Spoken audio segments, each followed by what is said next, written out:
everybody, and welcome to another episode of Raised by Tunes. I'm Dan, Princess Angelina, Contessa, Luisa, Francesca, Banana, Bobeska, the Third Mason. And I'm Chad, you don't know what the monkeys won't do or whatever cook.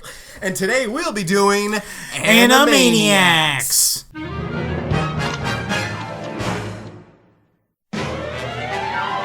It's time for Animaniacs, and we're zany to the max. So just sit back and relax, you'll laugh when you can laugh. We're Animaniacs. Come join the Warner Brothers and the Warner Sister Dot. Just for fun we run around the Warner movie lot. They lock us in the tower whenever we get caught, but we break loose and they're the moose, and now you know the plot. We're Animaniacs. Dot is cute and Yakko yaks. Wacko packs away the snacks while Bill Clinton plays the sax. We're Animaniacs. Meet Pinky and the brain who wants to rule the universe. With letters flock together, Slappy whacks them with her purse. Buttons chases Mindy while Rita sings a verse. The writers split, we have no script, why bother to rehearse? We're Animaniacs. We have pay or play contracts. We're zany to the max, there's baloney in our slacks. We're Animaniacs, totally insane. Cockamamie, Animaniacs, those are the facts.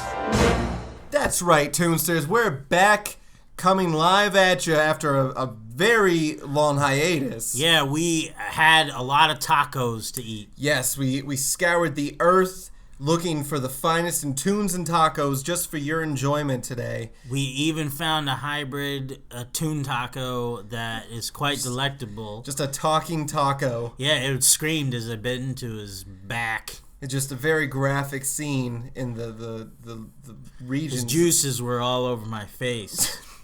Now we're going into like that parental advisory sort of. But it's a taco, so it's okay. Okay, well I guess so. Yeah. Well, Toonsters, we've been gone for a while. We're back for season 3. We're back, season 3. Today, as you heard the theme song, we're doing Animaniacs. Started in September 13th, 1993. I was like in elementary school then. He was like in elementary school, guys. So good thing we ate up 3 seconds for that. Ended November 14th, 1998. It's created by Tom Ruegger, with some of the greatest voice actors all collected together. Rob Paulson being one. Yep, my personal favorite. Jess Harnell. My personal favorite. You can't have two personal favorites. Yeah. Not as much as my third one, though. Tress MacNeille. Yeah. And some others. Yeah, we had also Maurice LaMarche, Frank Welker, Bernadette Peters of Tony fame. Tony is a word for Broadway shows, Chad. I know what Broadway is. It's a street. It's East Broadway. It was right off of Harrison back in New Jersey. I walked it all the time. Okay, let's give that to him, folks, so we can move on. The Animaniacs gave us 5 seasons, 99 episodes, just cut short of that sweet, sweet syndication. But, I don't see it on TV at all. I thought it's that... Remember they tried to revise it on Nickelodeon for a bit, and they like changed the theme song just a bit, so it was like Nickelaney.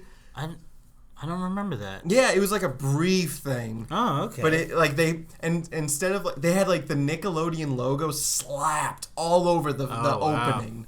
It was like, was that Tom Ruegger's idea? I mean, they probably just this was like in the way 2000s. Back, yeah. Yeah. Okay.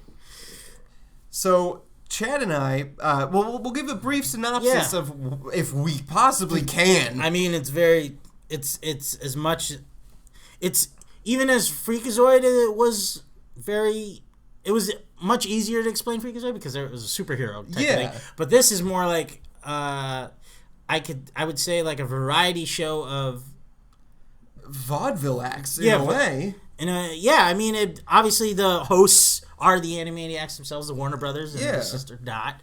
But then it follows up with these reoccurring characters like Pinky and the Brain and Dr. Scratch and Sniff and the Nurse and fuck, I'm blanking. It was Mindy and Buttons. Mindy and Buttons. Rita and Runt. The Good Feathers. The Yes, Good Idea, Bad yes. Idea. Mr. Skellington. And Katie Kaboom. Shicky and, Boo. Yeah, so many fun ones. So the Animaniacs, like Chad was saying, consisted of the Warner Brothers and their sister Dot, Yakko, Wacko, and Dot. Do you think I always thought about it after the fact, but WB, the initial dot after the B. That's what I think. Yeah? I think it's one of those things that you learn once you're a little older, more wiser. Yeah. So the Warner Brothers were one of those 1920 sort of cartoons that once their time was up,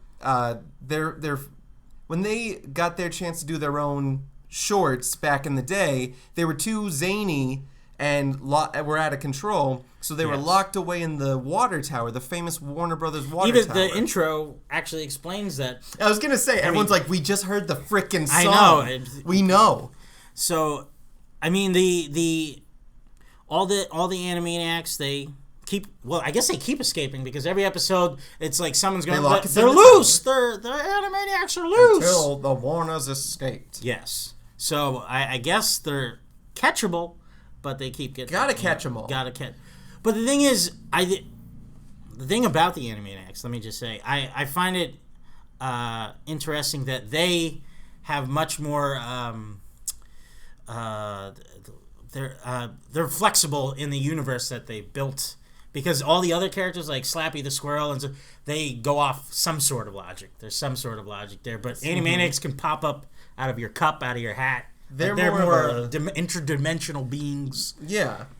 And less dog people that everyone says that they are. They're not dogs. They're Warners, ladies and gentlemen. Warners. They actually, I believe, they are Cartoonicus characterus.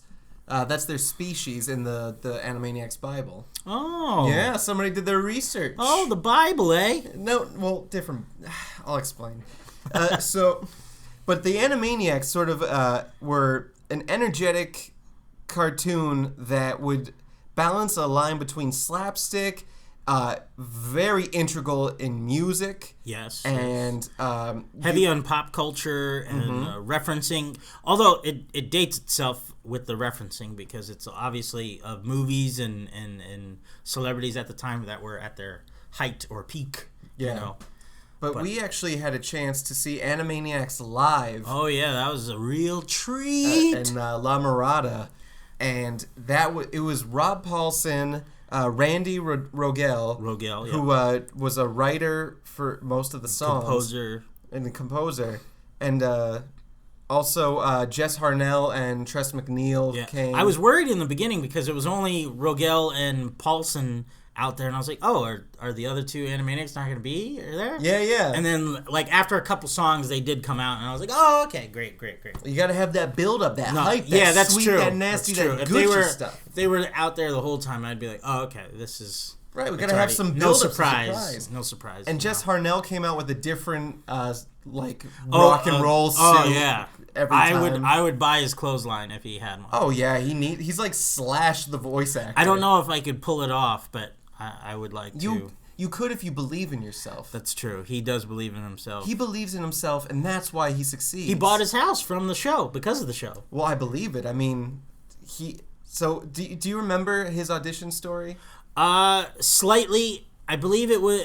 He heard about the audition, so he went in. He's like, I should be able to do this role because he's that confident, even when he was first starting out. And I think it was Andrea Romano was the You'll caster? all recognize her from everything Warner Brothers does. She was even there in the crowd. They asked her to stay up, and I was like, yeah. But pretty much they were looking for it was for Wacko, and it was pretty much they wanted a British type of voice, sort of similar to the Beatles.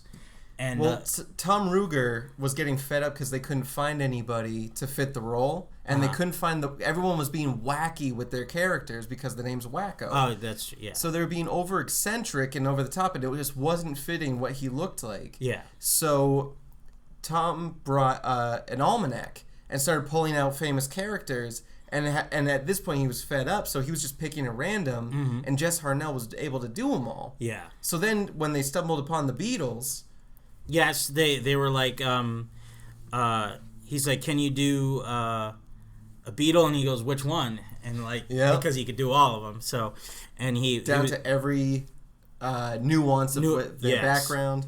And he went through each one, and I think they jumped on with was it? It was a Harrison Ringo hybrid. It was the higher tone of Harrison with the inflection of Ringo. With the I thought it was more of a I was gonna say George Martin, but I was like, no, that's not George Martin. But it was more. It was George like, Martin kills people in books. George Harrison creates not George, music. No, there. Oh shit! Yeah, you're right. My bad. Oh man, embarrassing. And this has been Chad. That's not a thing. We're not starting that. Fuck you. Season 3 is just gonna have like fart jokes. We're gonna like push a buzzer every time. Where'd that bell go? I put it over there because I knew I'd press it too much. No, yeah, we would press it. And nothing's going to start season 3 out like me just ringing a bell every time you mess up. But that would be like a Pavlov's dog situation, you know? Then I'd be like, I'm doing good. I'm doing good the whole time. Because when we're not recording, I would, like, you and I would be talking, and I'd just keep miming slapping a bell, even though thered be nothing around. That is true. And you still salivate like a dog. Yes. And so not much has changed since season 2. No, not at all. Waggity schmaggity doo. No. So what were some of the highlights of seeing the Animaniacs live? Like this, I mean, we did get to hear some old stories. Yes. One of the highlights I thought that was great was we got to hear how Rogel came up with the songs, and like one of them where Yakko sings about the earthquake in California. Yep. Like it actually just happened. At the time when Rogel was coming up with it, but he was driving around and he pulled off to the side of the road. Let me tell you, Toonster, something. Every single story that Randy Rogel started with, like, writing songs was the same exact thing. Chad, what was his process for writing songs every time? He would just I don't remember it quite well. Oh, he would be driving in his car and he'd pull over. Oh, well, yeah. I was gonna say, you already said it. Well, no, I mean, he I wasn't trying to trick you. I don't know. Sometimes you throw me under a bus, man. That's what I love too, is that you have such a natural, like, repugnant thing towards me that you just have to, like, your defense is up at all times, even if I'm trying to lob one to you. But that's what makes me so much better than you, is that I have that power to be the nice guy and still make you look like an asshole. I don't look like it. It makes you seem like you're, I don't know anymore. But yes, he drove and stopped on the side of the road, came up with, like, I think he only did 2 though. He only said he did that for 2 songs, the earthquake one and I think it was kids fighting in the car one. Yes. The road trip with the kids. Are we there yet? Mm-hmm. And I was like, oh, okay, so he likes to drive. He's a good driver, and maybe he would be willing to carpool sometime. They also told a very I love this story too. It's Bob Daly who ran the studio, Warner Brothers studio. He was, when Animaniacs was first getting off the ground, they had a balloon on top of the water tower to promote it, of Yakko. However, the balloon looked identical to Mickey Mouse. And you know what that means. He was so pissed that he was like, what the hell is Mickey Mouse doing on my water tower? And he demanded that the balloon gets taken down and popped. Yep. And Tom Ruegger actually has a picture of it being taken down. That's awesome. And it was up for 12 hours before it was taken down. And that's what I think the really cool thing was, one, I'm a huge Rob Paulson fan. Mm-hmm. And if you listen to his podcast or if you even talk to him in person. Talking Tunes. There's your plug, Rob. Now do the same for us. Yeah. So if you listen to him talk and how passionate he is when he gets to meet people. Ah, yeah. These stories are what makes some of these things so fascinating for people like us. And just like, I don't know. There's something about like hearing the how these things came about and then seeing these products on air. Like we even got from Rogel showed us actually alternative versions of songs that didn't get put on Animaniacs because the producer or whoever didn't want that version. They were like, no, make it this way. And then we got to hear it, and it was just as good. I was like, oh, man. What you don't think about is how many... Okay, so when I'm recapping the show and we're starting to watch them over again, one, I'm floored by how much I'm loving rewatching it and how many more things are clicking with me. I mean, obviously we weren't old enough to catch a lot of the smarter jokes in there, but the slapstick was still there. Yeah. I find now, watching it now, though, I didn't laugh as much on some slapstick stuff as more of the reference humor or the just pop culture.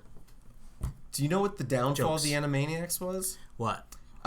So the age group that they were targeting really well in was 18 to 25. 20% of the viewers were 18 to 25, which is actually pretty high. Yeah. And they wanted it much lower. So they took it from Fox Kids to the Kids WB, which was a death sentence. Mm-hmm. And then they realized that they weren't marketing it to the right people, so they kept ordering less episodes. And then when Fox finally got their hands on it, the WB didn't... I mean, Fox didn't order new episodes because they knew they were going to give it up to the WB afterwards. Yeah.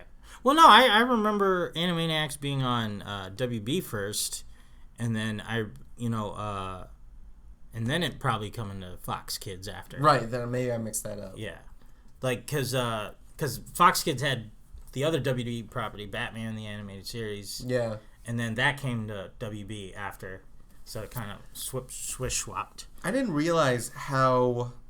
I knew there was like Animaniacs prided itself on a lot of songs.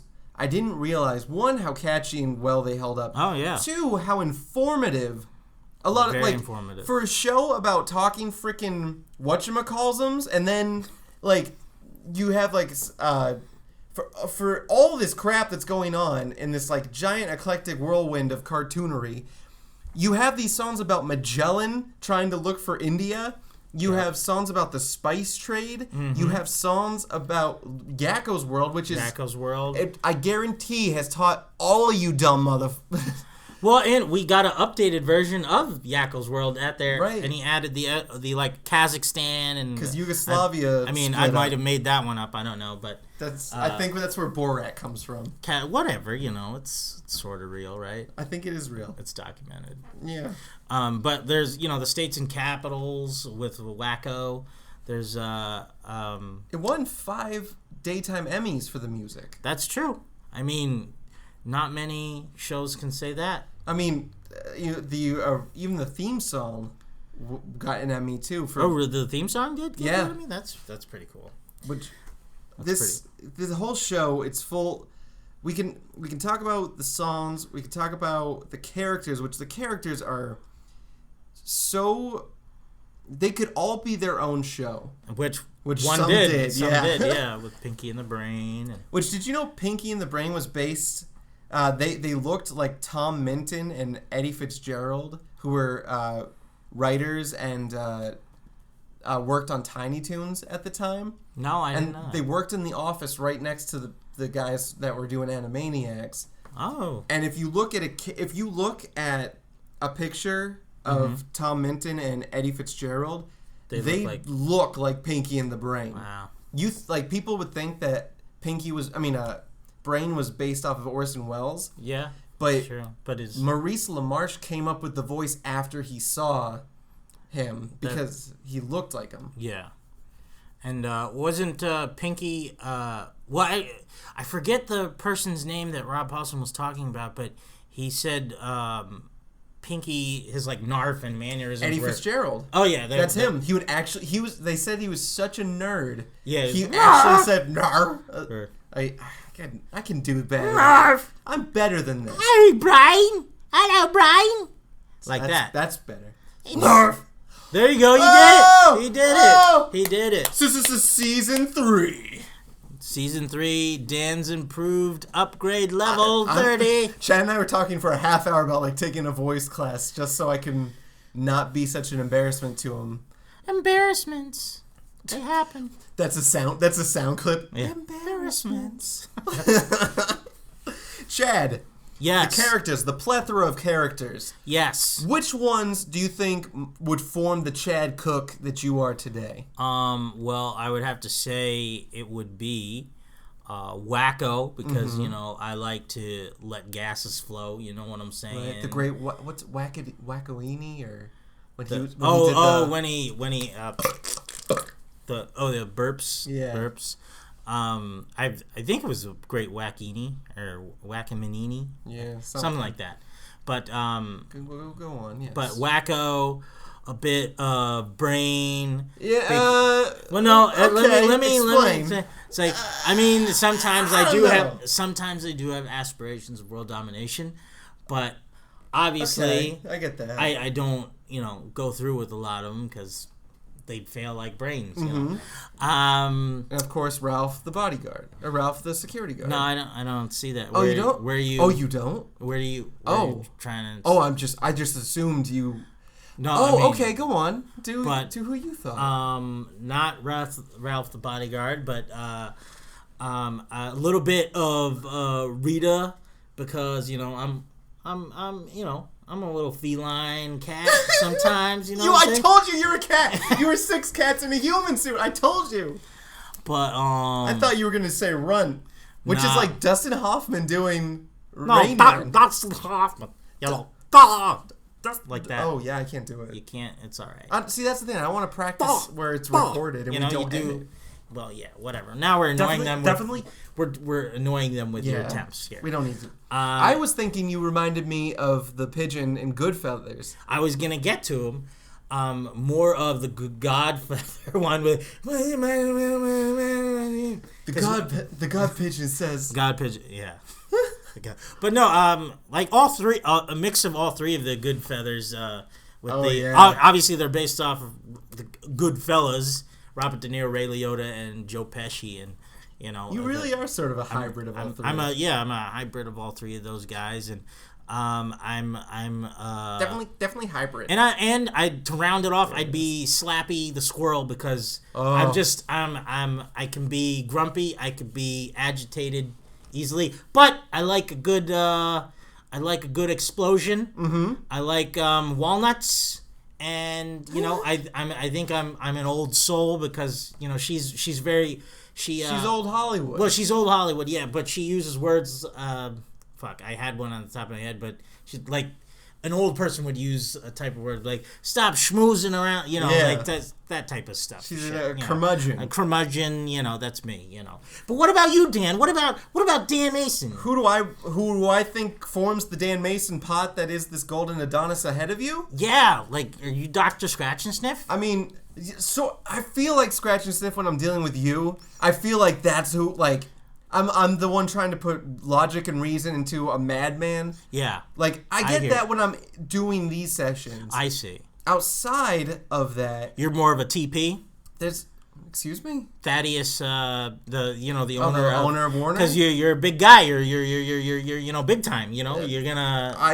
I do want to talk about the Warner stuff. You're gonna own stuff. I'm gonna own Burbank. You're gonna own Burbank? I'm gonna own Burbank soon. You heard it here first, folks. I'm running for Burbank, baby.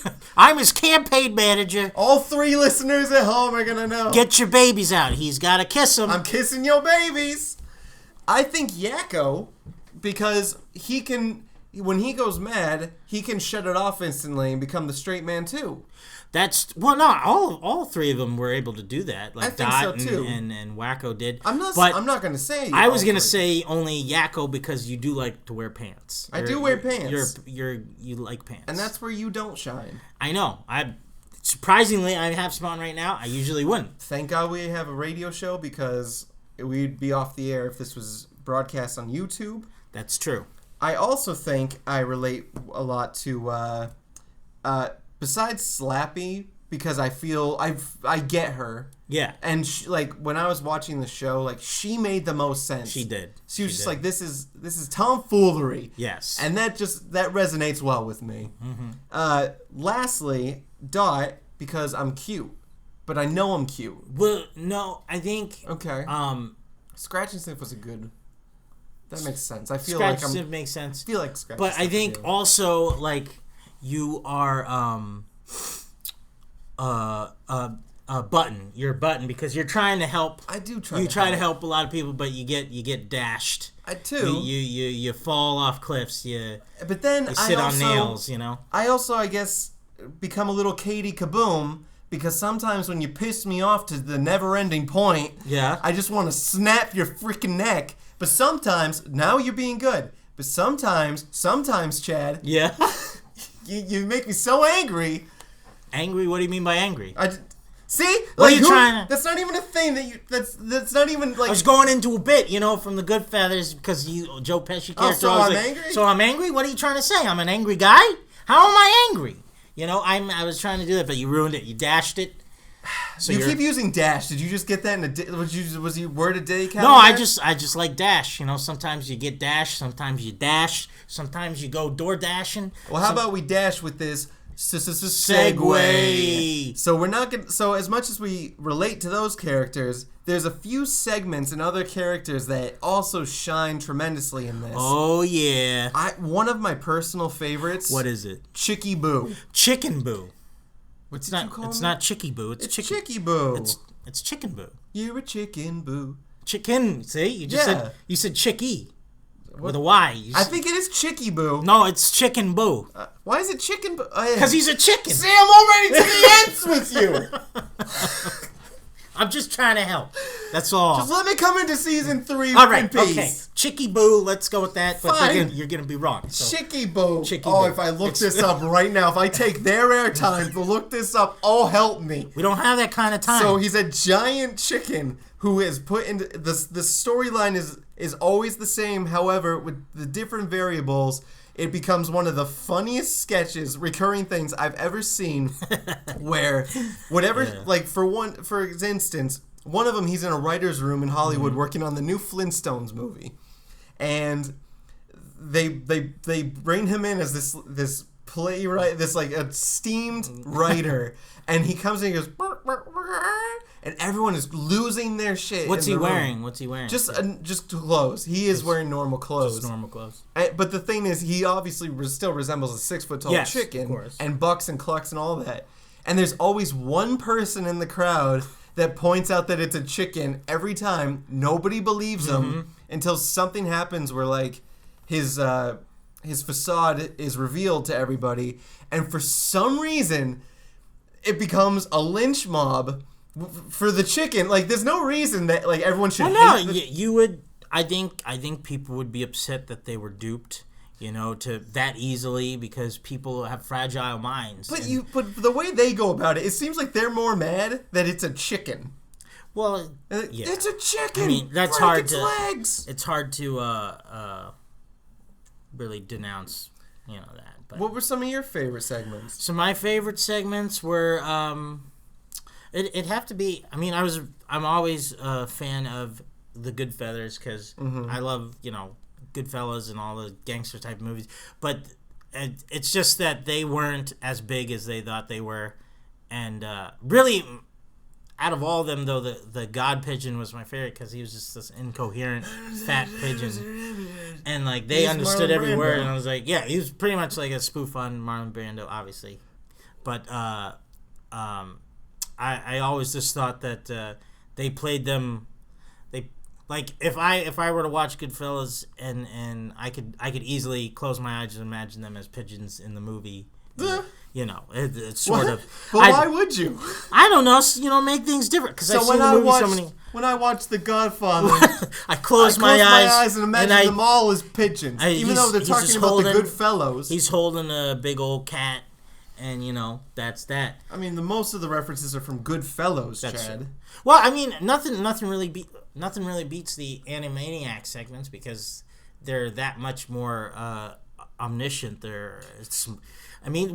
pop up like the one time TP, the owner of the Warner lot or whatever. Thaddeus Potts? Yeah, I think it's Thaddeus Potts. I know Thaddeus. I'm blanking on the whatever Potts. I think it's Potts. But like his secretary leaves him for the day because she's sick, and he's like, I don't know how to do things for myself. And and then she gives him the temp agency number, and he calls, but he accidentally calls the water tower. Yep. And all the Animaniacs, they come to help him, and like. First, they're goofing off around, and each one wants to answer the phone, and they're all like, "I'll get it this time. I'll get it." And but the way they go about helping them is pretty hilarious because, like, at times you think they are being quite serious, but then they just go right back into the zany, and it's just very, very, very funny. I think one of my favorite things about rewatching these shows is now that I'm a bigwig at Warner Brothers, I love the references they make to Burbank. I think that the stuff they do on the Warner Brothers... It's easy for you to relate. Your simple mind is just able to connect all the synapses. You didn't have to even take it there. Yeah? No, I'm just saying, because we live in Burbank, we work at Warner Brothers. Well, wait, I don't live in Burbank, though. Oh, sorry, not all of us can shine. Anyway, vote for me. So... But the stuff that they say in Burbank, it's so funny to like, because I didn't know Burbank was a thing when I watched it as a kid. I didn't like put that together that Burbank obviously was a real we've place. Never been to the West Coast. Yeah, but you didn't know. I didn't know Burbank was a real place that they were in. Well, also, it never really hit me that they lived in the water tower of the Warner Brothers studios. Like that never really hit me much. But now they're running around like the movie lot.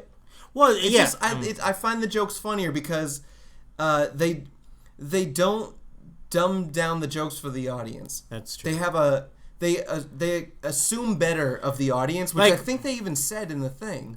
Yeah, I mean, Animaniacs Live. They repeat this joke every now and then when they're dealing with like a celebrity or just like a human character or something, but they go dumber than advertised, and I've heard them say it multiple times in different episodes, and it's more like they're up here, and like if you don't get it, you maybe just read a book or something, right? Because there were references of in one we recently watched with Baloney the dinosaur, and they made masks, and the 3 masks that they made, I didn't really know either of those names, but I was like.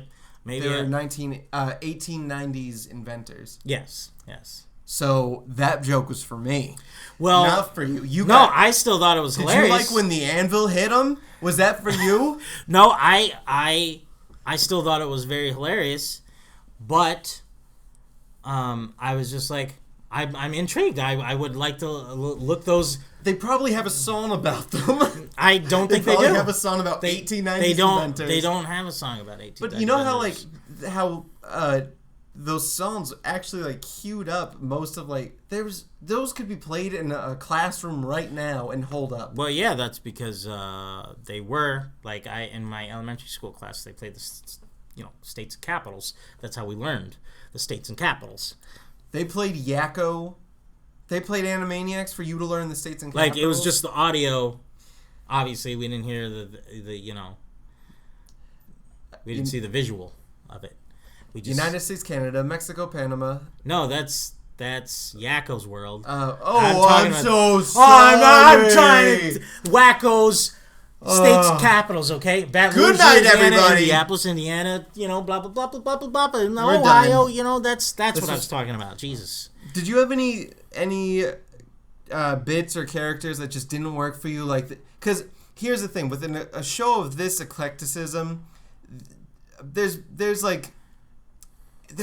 always energy. It's always flowing. So you'll notice when there's like a hiccup in the momentum. Well, I mean, I wouldn't say it's a hiccup. I would just say they're trying to have it hit a wider demographic with. That's true. With first, like a smarter because in the episode there's multiple separate segment cartoons. And like one segment would be Animaniacs, and they're referencing all this plethora of pop culture. Sort of highbrow. And then it would go into Button and Mindy, and it's him just chasing her around trying to help her, but he would just get hurt. And then it turns into like a Tom and Jerry type thing sometimes, or with a chase and a thing. Yes, but sometimes they're able to blend it well with like Slappy the Squirrel. It's very smart, but it's still doing the slapstick with a dog or whoever the enemy is of Slappy getting hurt and stuff. But I think Slappy's a perfect blend of the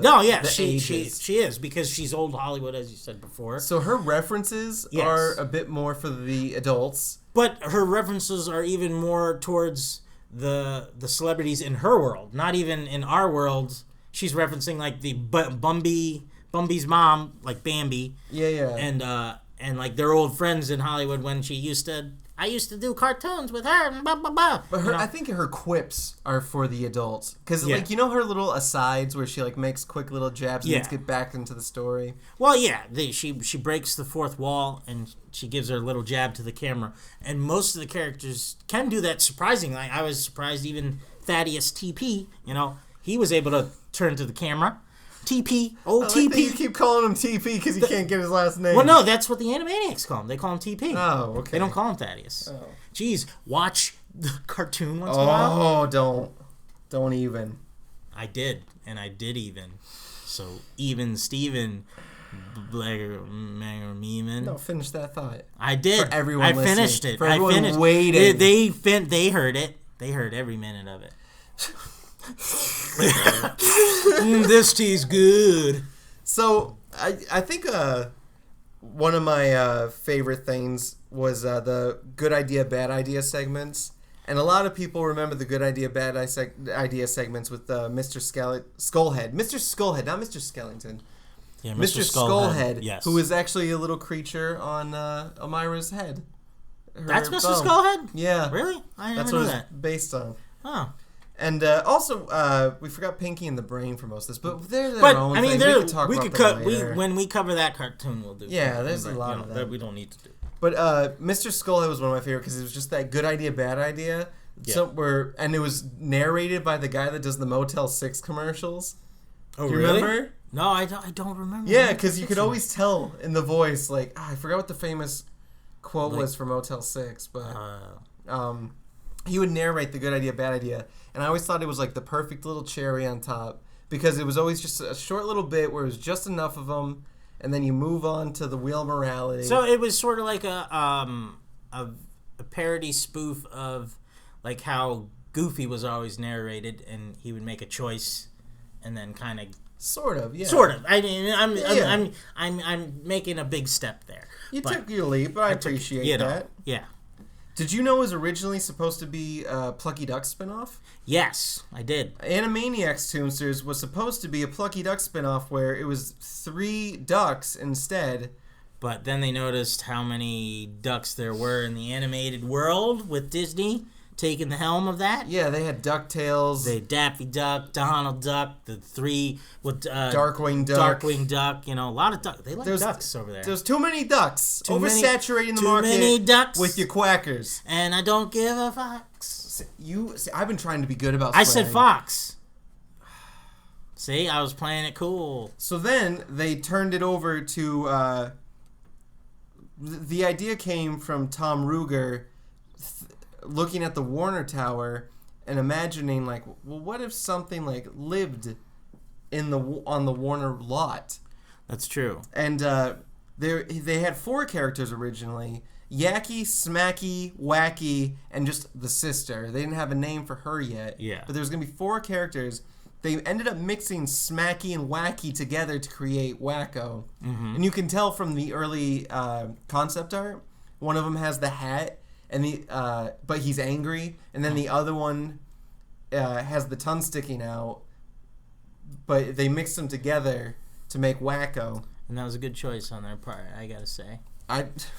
Excellent choice. Excellent choice. Because you had one angry, and then one's tongue sticking out. But together, that's comedy. That is comedy, I'll tell you that right now. But you still have like those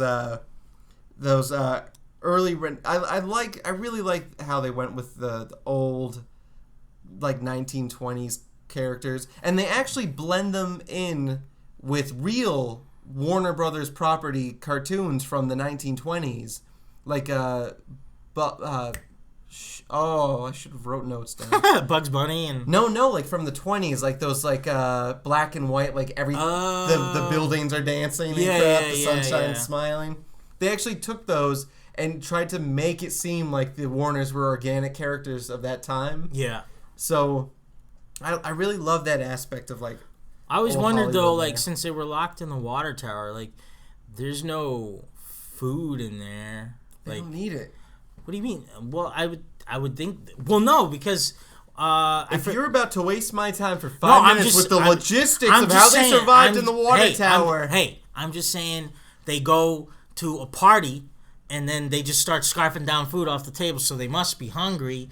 So I'm just saying, you know what I'm saying? I'm just saying. Good night, everybody. That's what Yakko says a lot. Yeah, when a joke's not going well. No, when a joke's getting dirty. When a joke's dirty. Too adult for the kids at home. Too adult. It's sort of a reference to the saying creamy like center.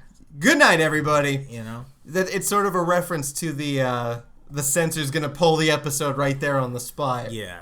It's a joke, people. Let's explain the joke more, because that makes jokes even funnier. Yes. Let's explain. So in episode 1, the first line says.